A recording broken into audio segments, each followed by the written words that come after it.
No Espiritismo, nós temos declarações de Allan Kardec afirmando claramente que os negros eles estão num estágio espiritual inferior aos europeus.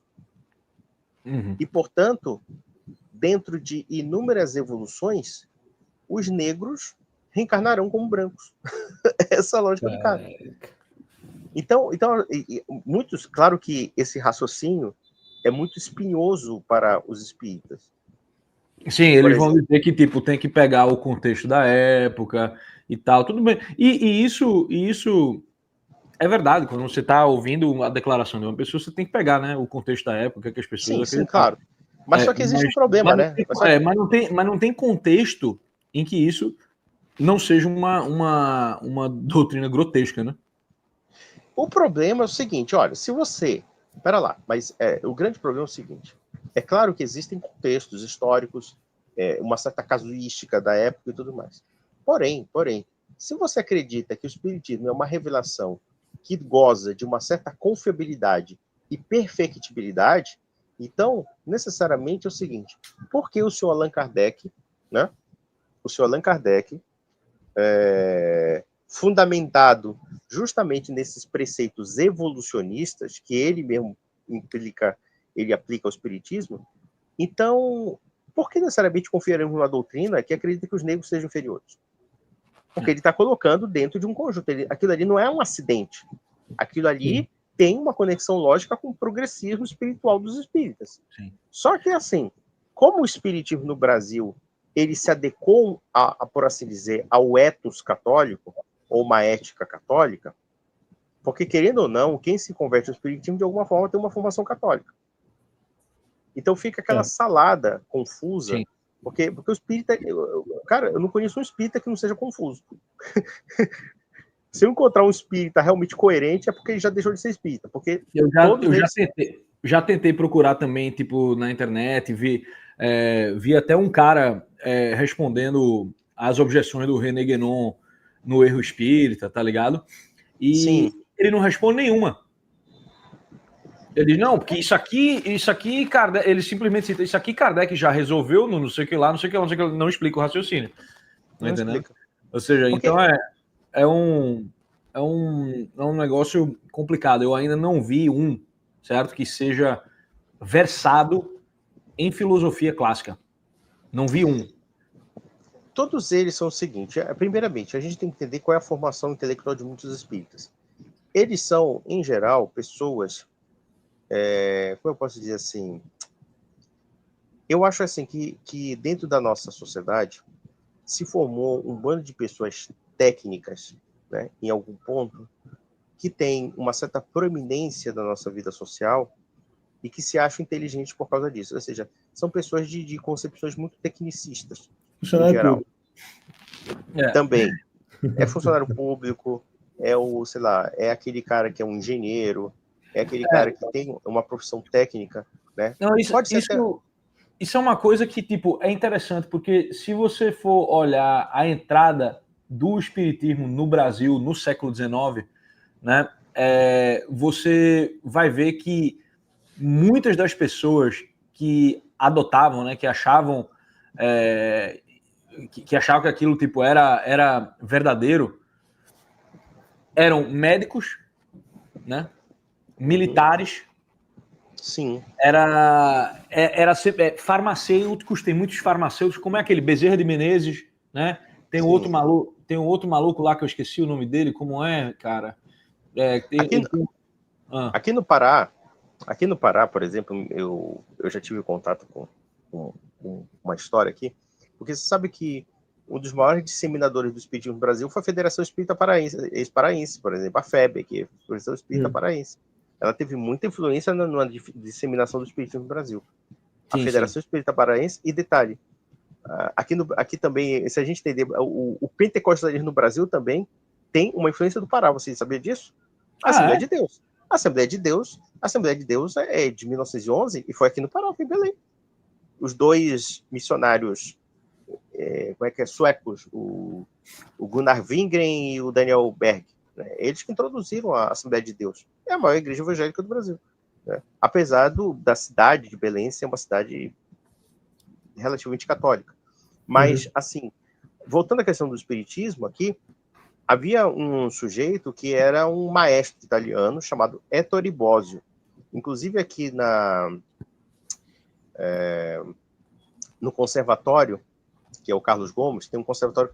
Você sabe que o Carlos Gomes morreu aqui em Belém, né? Carlos Gomes, foi? né? Morreu aqui em Belém. Ele morreu em Belém. Inclusive tem um conservatório em homenagem ao nome dele. Ele só passou 2 meses em Belém e morreu. A voz do Brasil. A abertura da Ópera Guarani, né? Mas o fato é o seguinte... o Ettore Bosio, inclusive, ele tem um nome de uma sala lá de música lá no Carlos Gomes, Conservatório Carlos Gomes. E o que acontece? O Ettore Bosio foi um dos vários difusores do espiritismo aqui em Belém. E ele teve as turras com um outro padre, que era um padre francês, chamado Florencio de Bois. O Florencio de Bois escreveu uma porrada de livros falando mal dos espíritas em jornais paraenses aqui.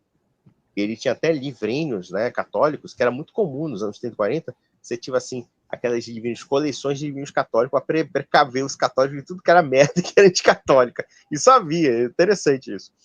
E aí, esse padre, ele escreveu muitas críticas virulentas ao espiritismo, né? E havia um debate aqui no Pará sobre isso.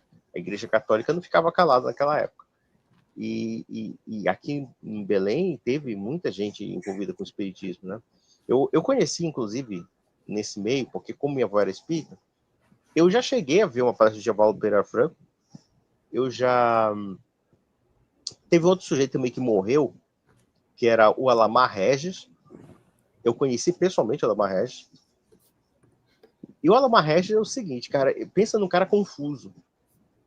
Num cara assim... Nossa, uma vez eu li um artigo dele aqui, porque ele vivia aqui em Belém também. Ele era carioca, ele é do Rio de Janeiro, mas ele viveu aqui em Belém, ele era militar, para variar, né? Militar, tudo, quer dizer, são profissões técnicas, né? Militar e do Rio, né? Tipo, check, porque tipo, o espiritismo chega no Brasil primeiro pelo Rio de Janeiro, né? Em 1865. Foi Bezerra de Menezes que trouxe? Não, foi Luiz Olímpio Teles de Menezes. É o parente dele. Ele fundou... Não, aliás, não. Ou foi na Bahia? Peraí, deixa eu ver. Ou foi na Bahia? Deixa eu ver aqui. Cadê? Grupo Familiar do Espiritismo. Grupo Familiar do Espiritismo. É em Salvador. Foi em 1860, então foi mal. Rio de Janeiro não, Bahia. Tá ligado? Bahia. Aliás, Luiz Olímpio Teles Menezes. Então, você vê nesse pessoal uma coisa interessante. Existe um perfil, né, dos espíritas, né, que tem aquele perfil que podemos dizer prolet cult, né? É um prolet cult em assistência social, e são profissões, em geral, técnicas. O funcionário público é uma profissão técnica. Podemos encontrar alguns advogados, alguns promotores, procuradores, alguma coisa desse gênero, mas, em geral, eles têm uma linguagem técnico-cientificista, tá? Eles não têm... na verdade, o espiritismo seduz certas categorias sociais justamente porque ele tem essa aparência de linguagem pseudocientífica, né? O Ortega Gasset, quando escreveu aquele livro A Rebelião das Massas, né, ele fala justamente de uma categoria psicológica de pessoas que tem, digamos assim, os lugares de excelência na sociedade, em particular, principalmente dessas atividades técnicas que os colocam nesses lugares de excelência, mas, em compensação, eles são pessoas medianas. E, no entanto, o cara do povão acha que essas pessoas medianas são realmente algum elemento doutor, de sofisticação. Né? O doutor. O doutor. Olha, e as pessoas se veem desse jeito, né? Elas passam a se ver desse jeito. A minha avó caiu muito nesse papo, porque minha avó é assim, né? A minha avó era uma mulher de origem humilde. A minha avó foi católica, praticante. Depois ela teve uma fase no evangélico, mas voltou ao catolicismo. E aí, depois nisso, ela caiu no espiritismo e nunca mais saiu dele. E o que acontecia, pelo que eu vi do discurso dela? É que havia aquela respeitabilidade, porque muito do pessoal espírita era médico, tinha uma profissão liberal, Mas se você analisar a cultura dessas pessoas, em geral, é uma cultura muito mediana. Sim. Por exemplo, ele podia ser um bom médico, Sim. mas é só isso que ele era. Se você perguntar a cultura filosófica dele, era uma coisa assim meio rasa, né? A mesma coisa podemos dizer, sei lá, de um cara que é engenheiro, ou mesmo militar, ou mesmo outras coisas. São profissões, em geral, que demandam uma certa tecnicidade. A própria advocacia... Tem uma sofisticação rápida, né? A pessoa é uma coisa que parece fazer sentido mais rápido do que uma religião, que nem o catolicismo, né? O cara ouve uma historinha que encaixa um monte de negocinho e vai, tá ligado? Olha, e você tem que ver uma coisa, existe também o raciocínio do iluminismo, né? Sim. O raciocínio do iluminismo... Que já está na cabeça da pessoa. Isso é muito importante também. Isso é muito importante. Porque o iluminismo é que demonizou a Igreja Católica. Então você pode ter certeza que essa geração que absorveu o espiritismo tem uma visão histórica iluminista. Que, por exemplo, na Idade Média é a Idade das Trevas, antes era tudo atrasado, e agora nós somos uma sociedade tecnológica. Aprende na escola isso aí já, né? Sim. Pois é, então você aprende na escola. Então, é um negócio do próprio, digamos assim, para ser espírita, do espírito do tempo mesmo, né? Tipo, pós-Revolução Francesa, a ideia é reconstruir uma espiritualidade sem igreja, né?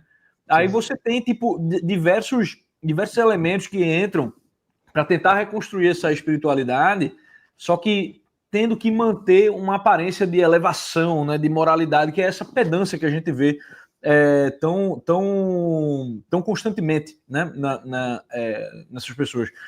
Conheça a nossa plataforma TV Lisão, onde vendemos vários cursos que não servem para porra nenhuma, mas você vai ficar mais inteligente, ok? Aqui nós temos uma educação helênica